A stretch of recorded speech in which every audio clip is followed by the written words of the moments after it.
This Saturday is UFC Noche Diego Lopes versus Jean Silva, and this is going to be my full card predictions. I'm going to break down every single fight on this card, and the main event is an absolute amazing main event in the featherweight division. Arguably a number one contender fight, which is kind of weird. Depends how the division plays out. Mavsar being the uncrowned champ right now. The UFC tentatively it looks like pushing Lerone Murphy for a title shot after beating a debuting Aaron Pico, but brutally KOing him.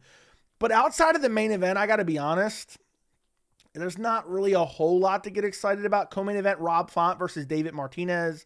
Featured fight on the card, Jared Gordon, Rafa Garcia. You have a weird middleweight matchup in Kelvin Gastelum versus Dustin Stoltzfus. So while there's some exciting matchups on the card, outside of the main event, there's nothing to really get excited about, but I'm going to break down every single fight on the card. And guys, do me a favor. If you enjoy prediction videos, make sure to subscribe to the channel, turn on notifications, and like the video. I would greatly appreciate it. Let's jump into it. We have a lot of fights to break down. I think it's 14 fights on this card, so let's get into it. We have the silhouettes. I already know. I already checked it out. We have the silhouette of Rodrigo Sezinando versus Danil Donchenko. This was a fight that was supposed to be on UFC 319. This is a tough finale. The Ultimate Fighter. We're finally getting the finale. I wonder what Ultimate Fighter this is. Is this like 33 by now? Remember Chandler? We got to finish the Ultimate Fighter 31, man. Conor McGregor, get your candy ass in here. Anyway, Sezinando, I think is how you pronounce his name, versus Donchenko. I shouldn't even... This is a little bit of I had to sift through ESPN episodes. You can't just search their names and find the episodes they fought on. So I had to individually click on every episode and find their fights. Rodrigo is kind of he's a mix. He has a mixed skill set, but it seems like he relies more on the grappling. His last fight on the Ultimate Fighter was nonstop looking for takedowns, and Danil Donchenko is a savage on the feet, and he can mix in the grappling as well. And he's going out there and just battering guys on the feet. And I think he's much bigger than Rodrigo Sezinando. And I think I'm going to go Donchenko. I'm going to pick him to get it done. Wild, crazy style. Even when he goes all out, his first fight on the Ultimate Fighter, he went all out for a finish, like early, like in the first minute. Hurt him badly, went after him. Realized he wasn't getting the finish and kind of reset and still had energy to win that second round.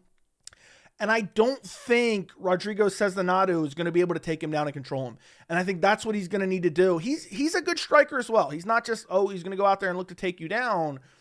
But I don't think his striking is as good as Donchenko's. And Donchenko is going to be able to land the bigger, more powerful shots. So I'm going to go Danil Donchenko to get it done.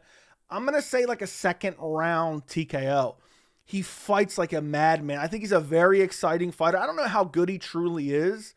It's really hard to gauge him off the couple fights that I watched, but he seems well-rounded. He primarily wants to strike. He's a savage on the feet. He has decent cardio. And I think unless Sezinando can just take him down and out-grapple him the entire fight, I don't think he's going to win. And I think he's at a size disadvantage. I'll have to wait till we see him at the weigh-ins. But I think Donchenko is the bigger fighter, and I think he's going to be stronger, and the takedown defense is decent, and I think he's the better striker, and I think he's going to put the pressure on Sezinando, and I think he's going to TKO him in the second round. Next fight on the card, we have Montserrat Rendon versus Alice Pereira. I went back and forth on this one. It's very hard to find footage of Alice Pereira. It's very hard to find footage in general nowadays. I think most people are probably going to look at this fight and be like, I'm picking Alice Pereira. She's much younger. She's 19 years old. And Montserrat Rendon's 36 years old. That's an insane gap. I mean, what's that, a 17-year youth advantage? And Rendon's coming off a loss against Daria Zelezniakova, which isn't the best, loss on your resume. It's not like she lost to someone elite. Before that, she beat Tamiris Vidal via split decision, which I don't remember if I thought that was a robbery or not. But Alice Pereira, by the way, this is not Alex Pereira's sister. I know people are probably going to think that.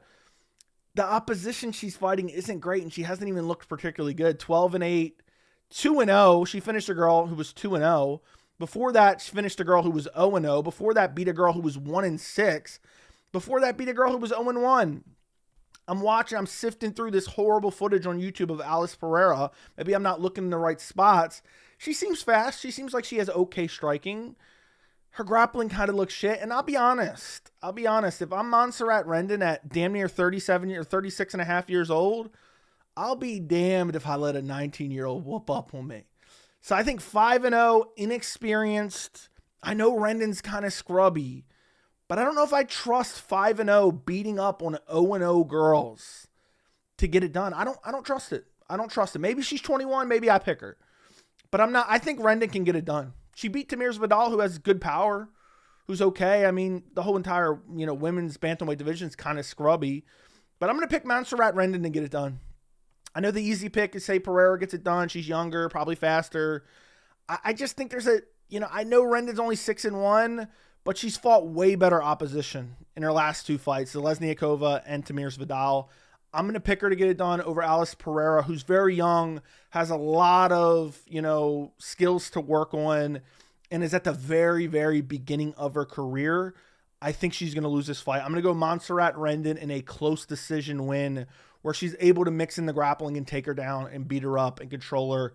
And I think it'll be close, but I'm going to go Montserrat Rendon to get it done. I don't think a 36-year-old is going to let a 19-year-old just whoop up on her. I'd be so embarrassed if that happened. So I'm going to pick Montserrat Rendon to get it done via decision. Next fight on the card, we have Alessandro Costa versus Alden Coria. Listen, Alessandro Costa is actually really solid. He's really good for the flyweight division. I know he's traded wins and losses, destroyed Kevin Borjas. He hasn't been out a while since then. Been almost a year and a half since he fought Kevin Borjas. I don't know if he suffered an injury or whatever. Before that, lost to Steve Erceg. Not a horrible loss to have. Lost via decision there. Erceg went on to fight for the title and lose to Pantoja. Destroyed Jimmy Flick. Absolutely massacred Jimmy Flick as Jimmy Flick shot in on takedowns. Lost to Amir Albazi. And that was a competitive fight. I think he took that on short notice, if I'm not mistaken, to get his UFC debut. And it was a close fight. Amir Albazi was clearly winning, and then Albazi finished him in the third round. You have Coria, who's, fighting 4-7 in his last fight. Before that, fighting a guy who's 12-2. Before that, 8-3. It's not the worst opposition. But I wouldn't say I'm high on Costa, but I think Costa is actually an elite fighter. Where Coria, I just don't know. I mean, he still has a silhouette here. I don't know. In the little bit of fight footage I watched, I really don't think he's going to go out there and be able to blow the doors off Costa. I think he's going to try to strike. I think Costa is more well-rounded. I think he's going to be stronger. I think he's going to be bigger. What is crazy is that Corea's 5'8". So 4-inch height advantage, no reach advantage despite being 4 inches taller. He's 27, but Costa's 29, arguably in his prime or heading into his prime. So I'm going to go Alessandro Costa to get it done. I think he's going to outmuscle him. I think he's going to be able to mix in the grappling, the strike. He has decent power on the feet. I'm going to go Costa to get it done. I'm going to say unanimous decision. I'm going to say like a 29-28 decision win for Alessandro Costa. Next fight on the card, we have Zachary Reese versus Cedriquez Dumas. Dumas coming out saying, I got $13 in my bank account, which is crazy, by the way. Absolutely insane. Zachary, how do I trust Zach Reese? How do I pick a dude?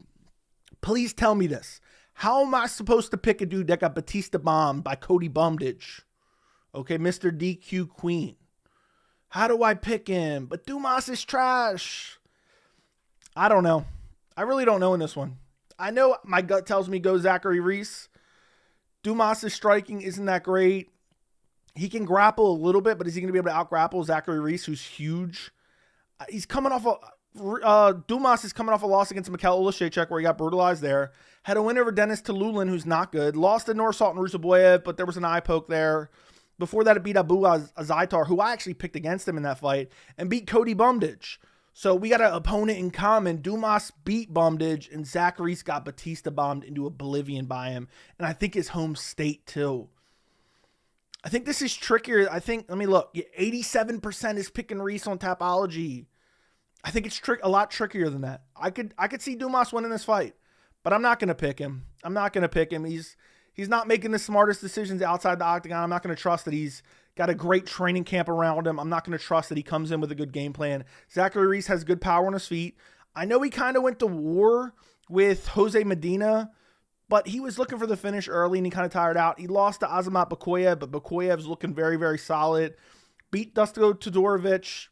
Won a decision there, which isn't that great looking. But Dumas, what has Dumas done? What has he done? I don't think Dumas is going to be able to out-grapple him, and I don't think Dumas is going to outstrike him. I think the best hope for Dumas is Reese tries to get a finish early, and then maybe gasses out a bit. But I don't know if that's going to happen. I don't trust Dumas to get it done. I'm going to go Zachary Reese. You know what? I think he's going to KO him. I think he's going to go for the finish and find the finish. I'm going to go Zachary Reese, second round TKO. Catches Dumas on the feet, drops him, follows him to the ground, lands some brutal ground and pound and finishes him off. I'm going Zachary Reese, second round TKO, even though picking a guy that got Batista bombed by Cody Bumdage goes against every fiber in my being. Anyway, next fight on the card, we have Jesus Aguilar versus Luis Gurule. I think is how you say it. I'm not 100% sure. I don't remember. Man, Gurule lost against Ode Osborne in his UFC debut, and I picked him to beat Ode Osborne in that fight, and he got slumped out cold. But Ode Osborne was actually a bit underrated. And I don't think that loss is the worst loss to have. And Jesus Aguilar coming off a loss against Rafael Estevan where he got out-grappled. Not horrible there. Before that, beat Stuart Nicole. Before that, beat Mateus Mendoza. Before that, beat Shannon Ross. What does that really mean? That was a brutal KO, by the way. Aguilar has a nasty guillotine, but he doesn't have the best wrestling overall. And I think Gurule has the better striking. And I don't know if Aguilar is going to be able to touch him up on the feet. Aguilar does have good power, but I think Gurule will be able to land the better shots on the feet. And I don't think Aguilar is going to be the one trying to initiate the grappling. Maybe there could be a scramble where Aguilar latches up a guillotine. He has a very good guillotine. But I'm going to go Gurule to get it done. I'm going to pick him via decision. I think he outstrikes Jesus Aguilar. Has a reach advantage, not a significant one, an 1.5 inch reach advantage, 1 inch height advantage. I think this is a solid fight for the flyweight division. But I had decent hopes after watching Gurule's Dana White's Contender Series fight. Looked pretty good. Now, he did go to a decision. It was a split decision on Dana White's Contender Series, but I thought he looked good. I didn't think, he didn't look like a world beater. Still a lot unknown about him. But he has decent finishing ability, but Aguilar is not the easiest guy to finish. When he did get finished, he got finished by Tashiro Taira, and he got subbed there. Against Estevan, he goes to a decision, got out-grappled there. I'm going to go Gurule to outstrike him to a unanimous decision win. But I could see either guy finding the finish here, but I just think it's going to be primarily contested on the feet. Both guys are going to kind of strike, not basically the entire fight. And I think Gurule will land the better shots. I'm going to go Gurule to get it done. Unanimous decision over Jesus Aguilar. Next fight, we have Tatiana Suarez versus Amanda Lemos. Man, I got to laugh here. Remember when I didn't realize it in the lead up. Maybe I just wasn't paying close attention until about like the Thursday or Friday before the event. I can't believe people were picking Suarez to beat Weili Zhang. I really can't. Suarez is massively overhyped. And I'll tell you this right now, 94% on Tapology is picking Suarez. And according to Tapology, she's a negative 425 favorite. Don't be surprised if Lemos wins that fight. Do not be surprised. It would not shock me at all if Lemos wins this fight. Tatiana Suarez, because of her wrestling credentials, she can take people down and she has decent finishing ability. People overhype her for her wrestling. That all being said, I'm going to pick Suarez. Lemos is nasty off her back. She has really good jiu-jitsu. So I don't think she's going to get finished. I could see her even subbing Suarez, to be quite honest. And Lemos has bombs on the feet. So if Lemos can stuff the takedown and land on the feet, she could embarrass Suarez. I don't think that's going to happen. I think Suarez is really strong, and I think she'll probably win I don't want to say a dominant decision, but I think she'll win a fairly clear like 29-28 or 30-27 decision, primarily using her grappling. I don't think she's going to sub Lemos. Maybe she could. I mean, she does have decent submission ability, but I mean, she's beaten Jessica Andrade. Okay, I know Jessica Andrade has a win over Lemos, but Lemos is kind of a better version of Jessica Andrade. Beat Montana De La Rosa, straight up scrub. Beat Nina Nunes, that's 6 years ago. I don't know how were people hyping her up. I really don't get it. 2 wins in the last 6 years, and it's against Montana De La Rosa and Jessica Andrade, who literally shows up for a paycheck. I don't know how everyone's like, Suarez definitely win. I want to pick Lemos just so I can be right and have a victory lap, but I can't make picks like that.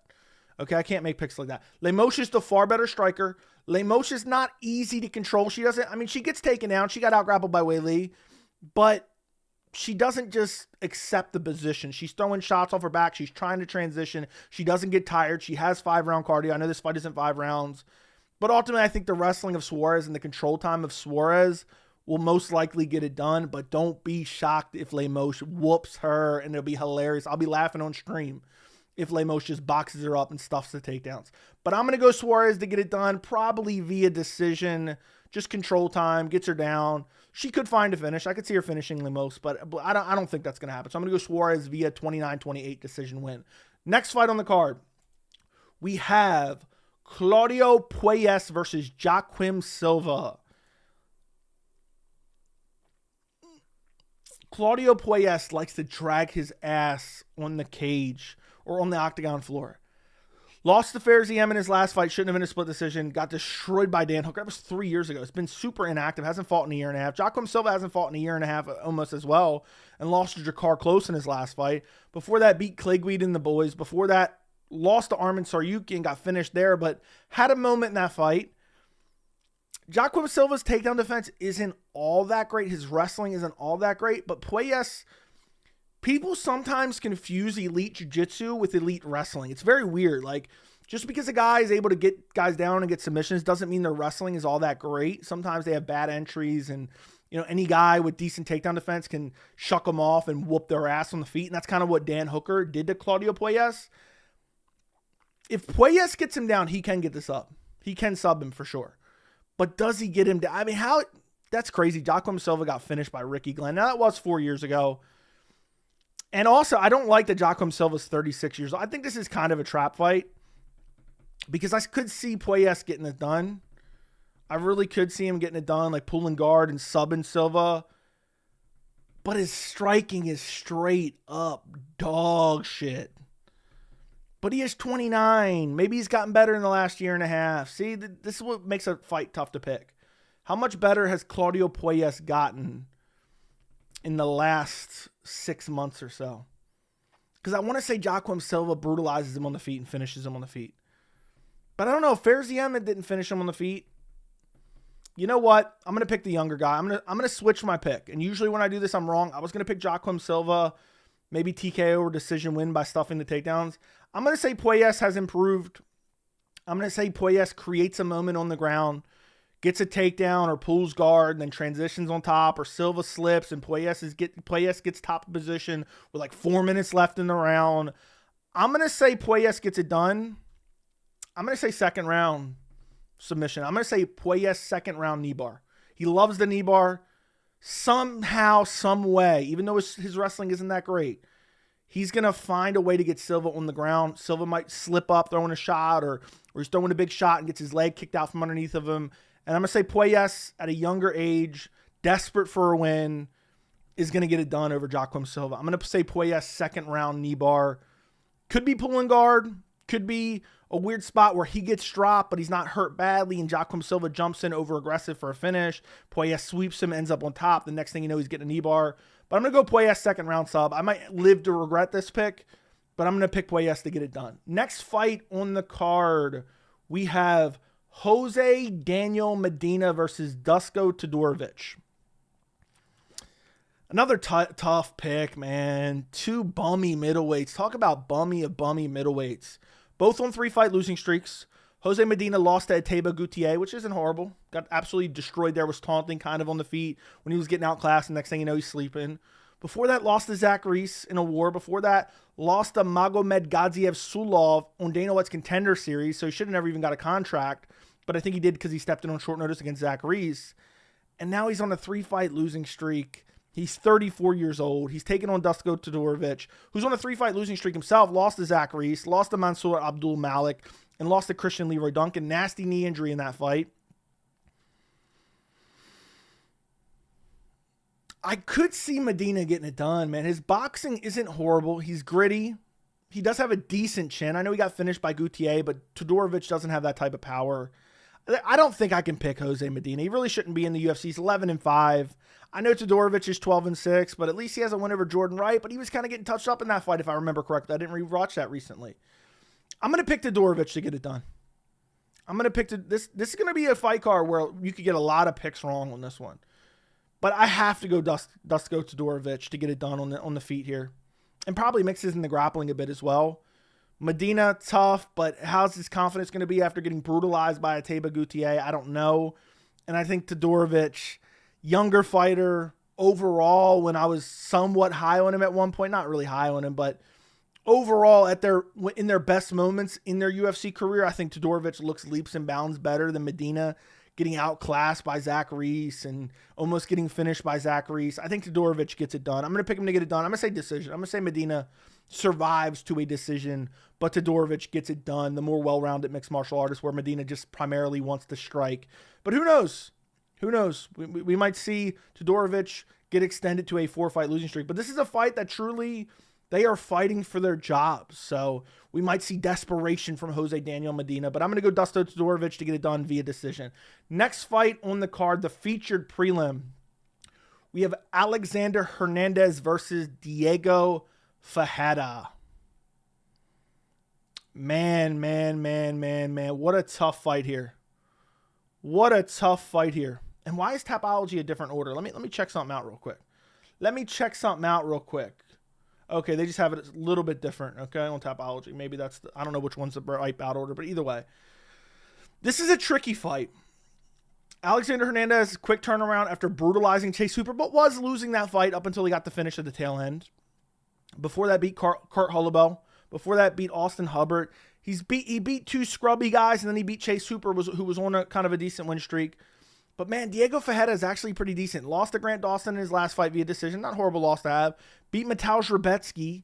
KO'd Mateusz Rebecki. KO'd Michael Johnson. Had he not KO'd Michael Johnson, that would have been a sweep card of predictions for me, by the way. So I got to axe the grind with him. But he's 40 years old. Lost to Mateusz Gamrot. Lost to Gregor Gillespie. That was years ago. Whatever happened to Gregor Gillespie?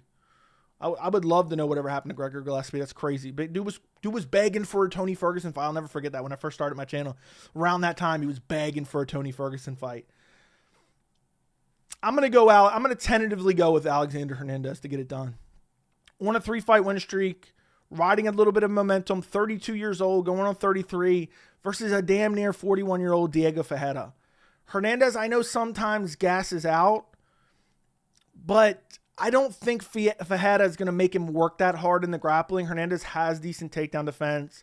I think he's the better boxer. Ferreira has actually improved his striking. When he first came into UFC, he was kind of a BJJ specialist. Maybe a bit of an exaggeration there. His boxing overall, his striking overall has improved massively. I mean, he KO'd Michael Johnson. Michael Johnson's still doing okay in the UFC at damn near 40 years old. But this is one of those fights, you look at the ages, and how do you pick almost a 41-year-old over a 33-year-old? That's an 8-year youth advantage for Alexander Hernandez. But I could see Diego Ferreira getting it done, but I'm going to pick Alexander Hernandez. How does he get it done, though? Does he KO Diego Ferreira? I doubt it. It's been a while since Ferreira got finished. He did get finished brutally by Gamrot as well as, or not, Gamrot he ended up getting subbed, but Gregor Gillespie got finished pretty badly there. But it's been a while. It's been 3-4 years. So his chin's all right. I'm going to go Alexander Hernandez to get it done via decision. I think he's going to outstrike him on the feet, avoid the takedowns. Maybe third round Ferreira gets. So I'm going to say 29-28 decision win for Alexander Hernandez against Diego Ferreira. Next fight on the card, we have Santiago Luna versus Quang Lee. I don't know. I watched a little bit of Luna. He looks decent. He looks fast. He looks like he has good striking. He's 6-0. Not fighting the best opposition. 4-6, 6-1, 3-0. But Quang Lee's coming off a win over Gastelum Bolaños. I picked against him there, I'm pretty sure. Lost to Long Shao, who isn't that great. Got KO'd there. Lost to Chris Gutierrez. Had a decently competitive fight. I think he took that on short notice there. And then before that was in LFA. This one we have a massive youth advantage as well. 21 years old for Luna. 33 years old for Quang Lee. This is one of those fights, guys. This one's not one of those like, oh, I can clearly see an advantage here or there. Quang Lee's decently well-rounded.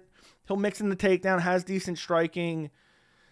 And then Luna hasn't fought the best opposition. And I think he's stepping in on short notice for somebody else, if I'm not mistaken. Maybe it's the co-main event. I think it might be the co-main event. The guy who stepped in, David Martinez, who stepped in for Raul, I think was supposed to fight Quang Lee, if I'm not mistaken. And I don't know. I'm going to go Santiago Luna. I'm not high on Quang Le. I picked Gaston Bolaños to beat him, I'm pretty sure. So I'm going to pick Luna to beat him. Luna, in the fights that I watched, tough enough. And I watched like a highlight reel of him. He looked fast. He looked good. He looked like he had good power and good finishing ability. He has a bunch of his last 5 fights, all finishes. Quang Le, I'm not high on him at all. I'm going to pick Santiago Luna to go out there and beat him. And you know what? I'm going to pick him to finish him too. I'm going to say he's going to KO Quang Le, second round KO. I think Luna makes the best of this opportunity. You know what? I'm going to say first round KO. Quang Le's going to walk into something big. Luna's very fast, has good finishing ability. And I think, I'm pretty sure the last fight I watched, it was the Desmond Manabat fight. He treated him like he was shit. You know, he's 4-6, but treated him that way. And I think Quang Le probably going to go out there and think, oh, I'm going to bully this guy on short notice. He's 21 years old. 21! Getting your ass beat by a 21-year-old, that's at least a little bit respectable. He's not 19. He's not 18. He's not 17 years old.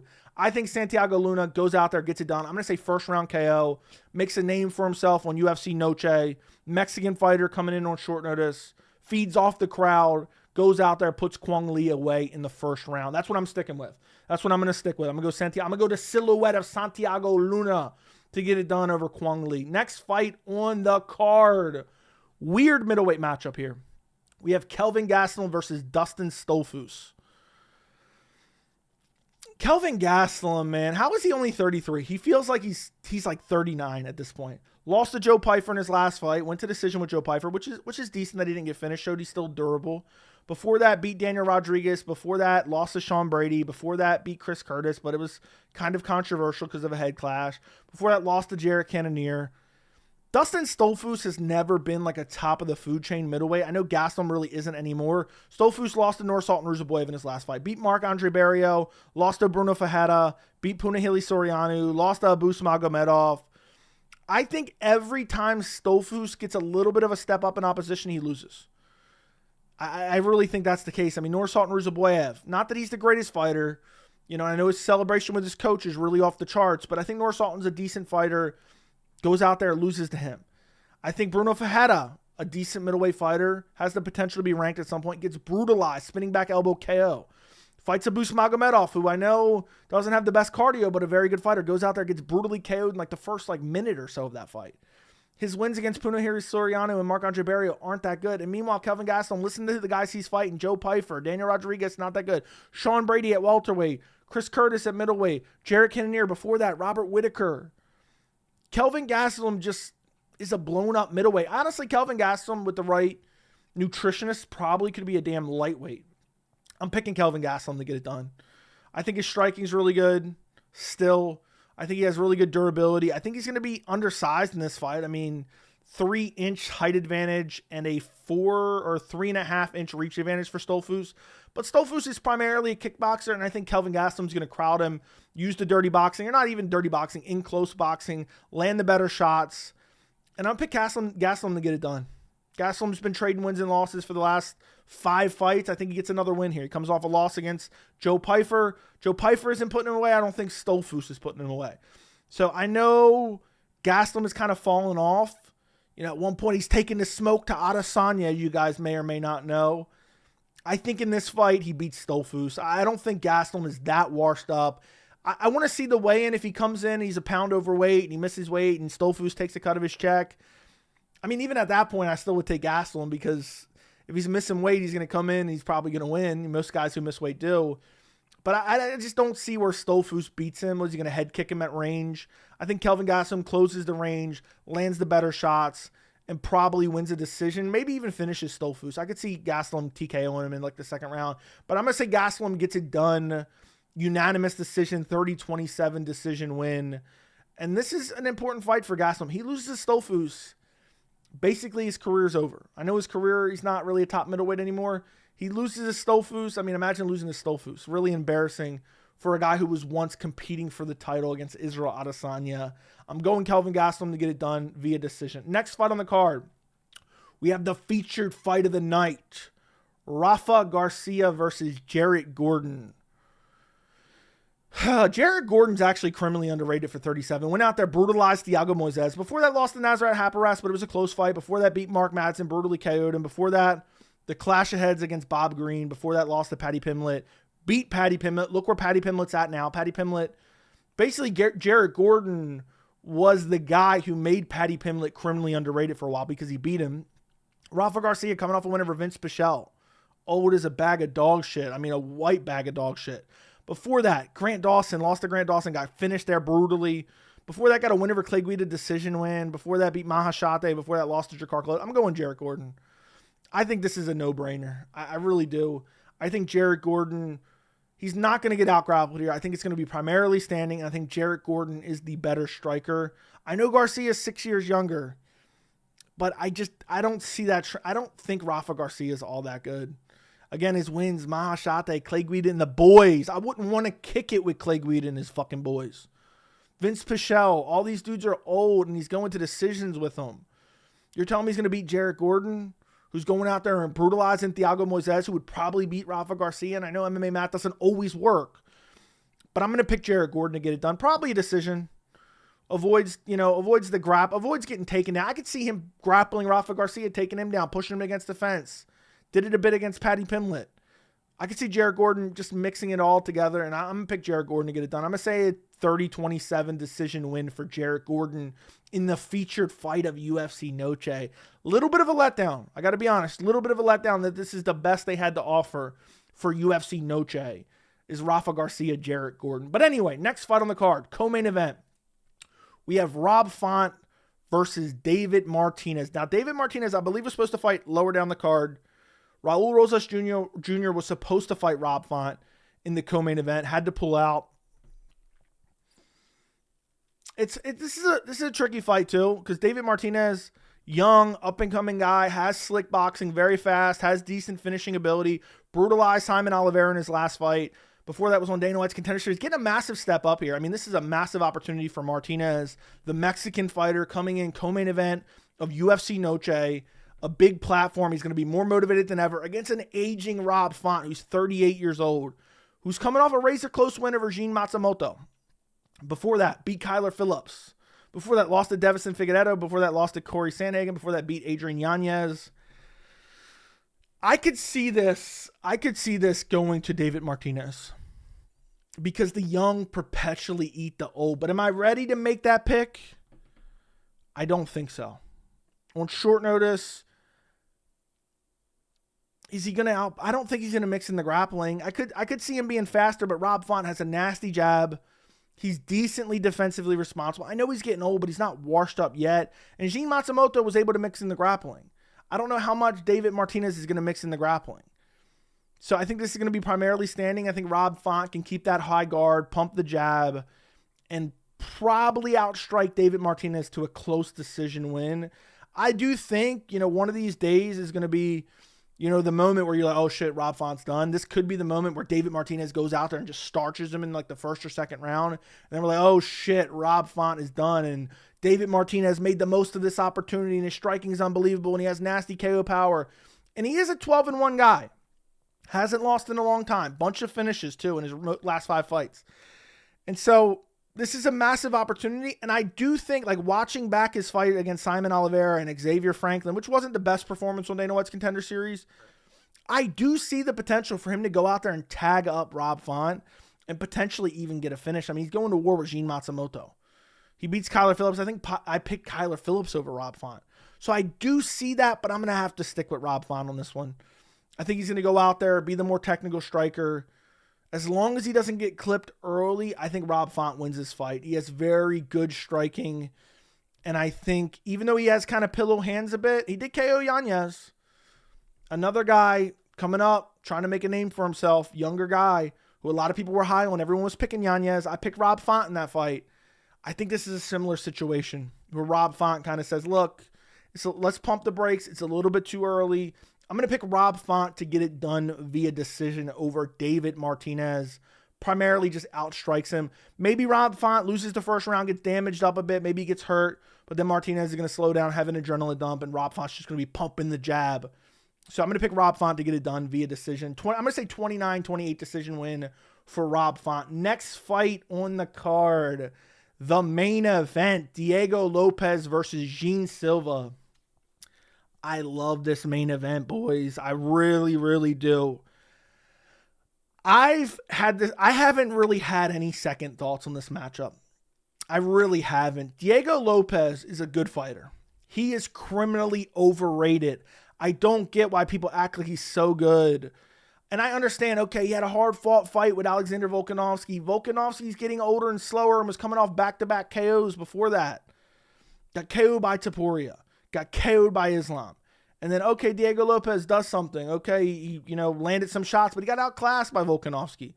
Before that, beat Brian Ortega. I think Brian Ortega is a fucking bum. I've been saying it for years. You can go back 3 years on my channel and find me calling Brian Ortega a bum. Couldn't even finish him. Almost had him out of there in the first round. Before that, Dan Ige on a couple hours' notice. If that was 5 rounds, Dan Ige wins. Before that, beat Sadiq Youssef. Okay, KO'd him on UFC 300. Quality win. Before that, beat Pat Sabatini. Decent win. Before that, lost to Movsar Evloev, and people somehow gave him a participation trophy off that. Lost all 3 rounds. But people were like, oh my God, he went for submissions and never got them, so he's so damn good. Diego Lopes' cardio hasn't been that great. His striking, he has good power, but his technical ability isn't that great. And I think in this fight, he has to get Jean Silva down. And Jean Silva is nasty on the feet. He shows excellent reversals. He shows excellent takedown defense where he threatens submissions to avoid the takedown defense. We've seen him dog walk Bryce Mitchell. You had people picking Bryce Mitchell. They were like, man, Bryce Mitchell says edgy stuff, man. I'm going Bryce to get it done over Jean Silva. He dog walked him. I think Jean Silva is going to finish Diego Lopes. I really do. I know there's a lot of fighting nerds hate going on, with Hoofy getting brutally exposed by BSD and Kyle Barajo losing to Nasruddin Imavov, and everyone's like, man, the fighting nerds, they suck, and blah, blah, blah. I think the fighting nerds were overhyped a bit, but I'll tell you this. I've said for a while I think Jean Silva is the best fighting nerd. And I know he doesn't have the best resume yet. He beat Bryce Mitchell. He beat Melsik Bagdasarian, beat Drew Dober, beat Charles Jourdain. I think these are decent wins. I mean, who put him in there with Weston Wilson? Talk about leading a slam. Talk about leading a lamb to the slaughter. I mean, Weston Wilson, what kind of sick, twisted fuck said, you know what? Let's put Weston Wilson in there with Jean Silva. I think on the feet, Jean Silva is so much better than Diego Lopes. Now, both of them have finishing ability on the feet. Diego Lopes has good power in his hands. But I don't think it's going to matter because Jean has such a fluidity to his striking and has great timing and has good footwork. And I don't think his takedown defense is going to fail him in this fight. His takedown defense is amazing because he doesn't have to worry about the striking that much. So he can keep his hands low, avoid the shots on the feet, and just tag Diego Lopes. Now, I do think this is going to be competitive up until it's not. I think Jean Silva likes to kind of pace himself early and kind of make it like he was kind of toying with Bryce Mitchell a little bit early before he eventually finished him. I could see a little bit early, people are like, oh, Lopes is doing well, and he lands a couple shots, and Jean Silva's kind of backing up, and people say, what do they say? He's downloading data. I think Jean Silva is going to go out there. I think the first round is going to be mildly competitive. I think second round is going to clip him on the feet. And I think he's going to put Diego Lopes away. Now, I do think there's a case to be made where Diego Lopes maybe is just brutally out-grappling him and finishing him. You think he's roofy? You think he's hoofy? You think it's going to be a BSD hoofy performance? I don't think so. I don't see that by any means. I think Diego Lopes went out there and got a participation trophy against Movsar, then had some quality finishes since then, was super exciting, and people were hyping him up. But again, I'll say it, Brian Ortega is a fucking trash can. Dan Ige would have beat him if the fight would have been a little bit longer. If Dan Ige had a full camp, I think he beats Diego Lopes. Jean Silva has nuclear power in his hands, has nasty kicks, has amazing fluidity, has a great variety of attacks, and Diego Lopes plots forward throwing big shots and praying that he can get you down and submit you. And even if he does get Jean Silva down, I don't think he's submitting him. Jean Silva has shown excellent jiu-jitsu. I mean, look at the transitions and the threats of chokes against Bryce Mitchell, who's known for his wrestling and his jiu-jitsu. Now, Diego Lopes is leaps and bounds better than Bryce Mitchell. Diego Lopes is essentially a better Brazilian version of Bryce Mitchell. Maybe that's a bit of a stretch, but you get my point. I mean, he has power in his hands unlike Bryce. I think this is a no-brainer. I'd be shocked if Diego Lopes won. I really would be shocked. I think Jean Silva stuffs the takedowns. I think he's going to be tagging Lopez on the feet. I think Lopez is going to get more and more desperate, shooting takedowns. I could even see another scenario where Jean Silva locks up a ninja choke like he did against Bryce Mitchell. I really could see that. But I'm ultimately going to go Jean Silva via KO. I know Diego Lopez has a good chin, but I think Jean Silva is a future title contender. And I think right now, you're just going to sound crazy. Like, people are going to say, oh, Joe, you're a fighting nerd's glazer now. Jean Silva KOs Volkanovski right now. Jean Silva KOs Let me say it again. Jean Silva KOs Volkanovski right now. Volkanovski should retire. Okay? He should retire. Jean is just nasty on the feet. And he's super athletic. He's in the prime of his career. He's only 28 years old. I know Diego's 30. But if you're picking Lopez, you're banking on Jean Silva having no takedown defense. And I know he hasn't fought a guy who's going to try to implement the grappling as much as Diego Lopez is, but I think Lopez is going to go out there and try to strike. And I think he's going to find out real quick how good his striking is against Jean Silva. So I'm going to pick Jean Silva. I'm going to say second round KO. First round, kind of gets a feel for it. Close first round. A lot of people are going to be scoring it differently. I'm going to say Silva just edges out the first round, kind of backing up, countering, circling away from the cage. Second round, he's going to land one really good shot, and then all of a sudden, he's going to start being aggressive. And he's going to start plotting forward. He's going to start tagging Diego, and he's going to start kind of taunting him a little bit, maybe even starts barking at him a little bit. And then eventually, Diego's going to try to rush in, look for a takedown. Jean Silva counters him, puts him down. Brutal ground and pound KO finish for Jean Silva. So I'm picking Jean Silva, second round KO at UFC Noche. And that wraps up my UFC Noche predictions. I'm picking Jean Silva. Tapology has 70% Jean Silva. I mean, that's actually surprising. I thought it was going to be closer to 60-40 Jean Silva. And I do understand the case. Oh, Jean's going to get exposed. I don't think that's going to happen at all. I think Lopez is going to get exposed a bit here because I think he's overrated. So Jean Silva's probably a bit overrated right now. I know that sounds crazy, but people don't understand overrated can mean a lot of things. It doesn't necessarily mean it's not used pejoratively. But I think Jean Silva could be a little bit overrated right now, but I think Diego Lopez is massively overrated, and I think Jean's a way better striker, and I could see Jean subbing him again. I said ninja. It could be a ninja choke again, because Diego Lopez is going to be diving in on them legs when he realizes I don't have nothing for him on the feet. But ultimately, I'm picking Jean Silva, second round KO.